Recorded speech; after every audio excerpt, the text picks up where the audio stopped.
Singapore Airlines Flight 321, a Boeing 777-300ER, has suffered a severe turbulence encounter resulting in numerous injuries and one fatality, apparently from a heart attack.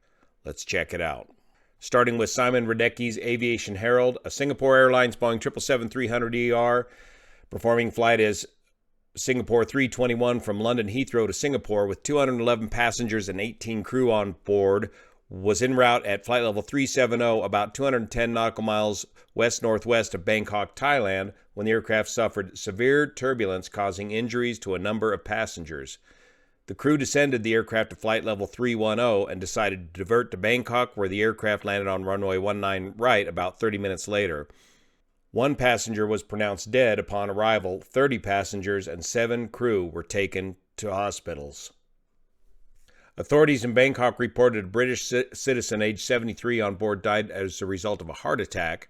7 people are in critical condition. 23 other passengers and 7 crew received injuries of varying degrees.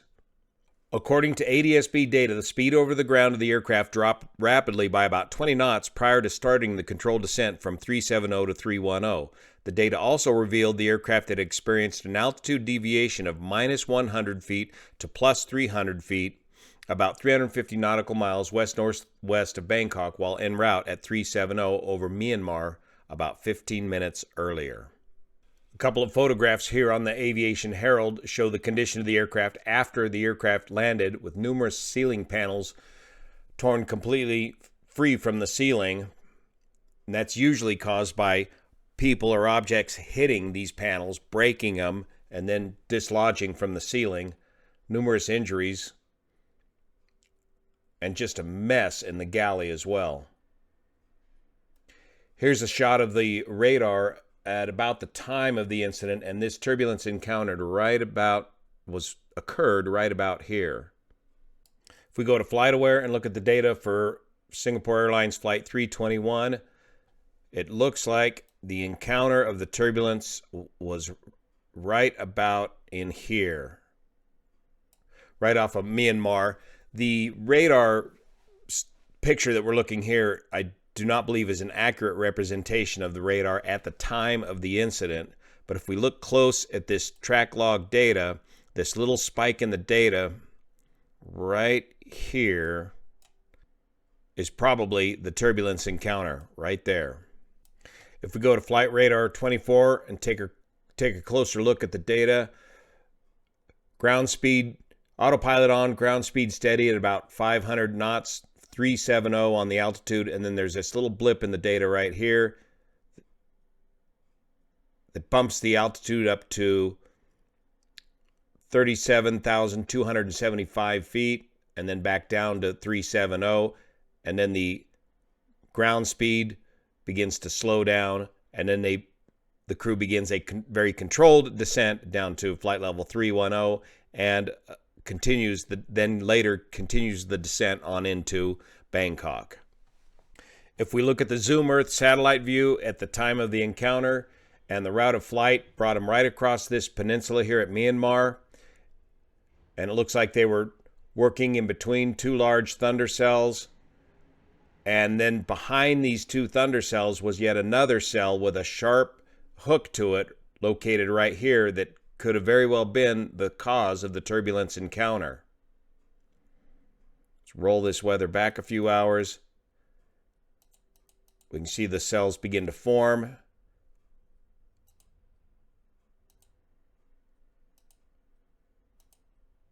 Right up into the time of the accident. Turbulence encounters like this is the leading cause of accidents in the Part 121 airline world.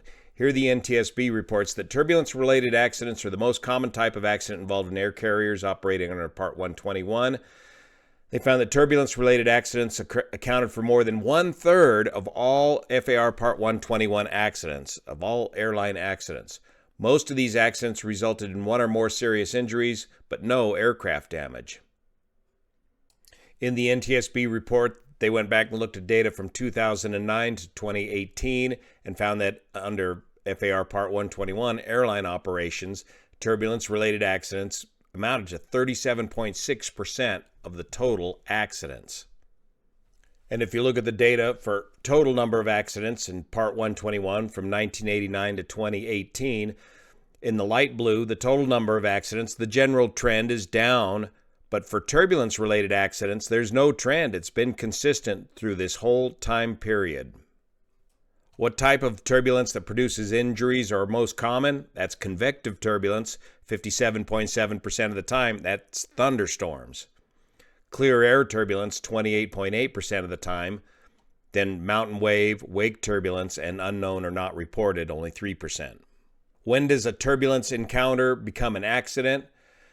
If the airplane is substantially damaged or a person on board sustains a serious or fatal injury. Unfortunately, the most likely people to get injured in these turbulence encounters are our flight attendants at 70 and nearly 80%. When are the flight attendants most likely to get injured? 39.2% while preparing the cabin for landing and 13.4% while conducting a cabin service. For passengers, well, half of the data is not known, it's not reported. 26.9% while waiting for or walking to or from the lavatory, and the rest of them are generally unrestrained in their seats. So what does all this data mean? It means put on your seatbelt. If you're in your seat, you got to keep your seatbelt on at all times. Now, of course, the flight attendants are getting injured on the job because they're up doing their job at the time of the turbulence encounter. So it looks like this turbulence encounter occurred right about here. Again, this is not an accurate representation of the radar display at the time of the incident, but a couple of things that investigators are going to be looking into is what speed was set in the aircraft at the time of this incident. You can see that the autopilot is on. The crew is flying a straight line right through here. There's no deviation going on yet for the convective activity until they get down to here and they begin to start their diversion. The Boeing 777 has a turbulent air penetration speed of 0.82 Mach. When you're at flight level 370, when you're up here in the higher flight levels, you are flying Mach speed. Your normal Mach speed for your flight plan, for your best fuel planning, may be something on the order of about 0.84 Mach.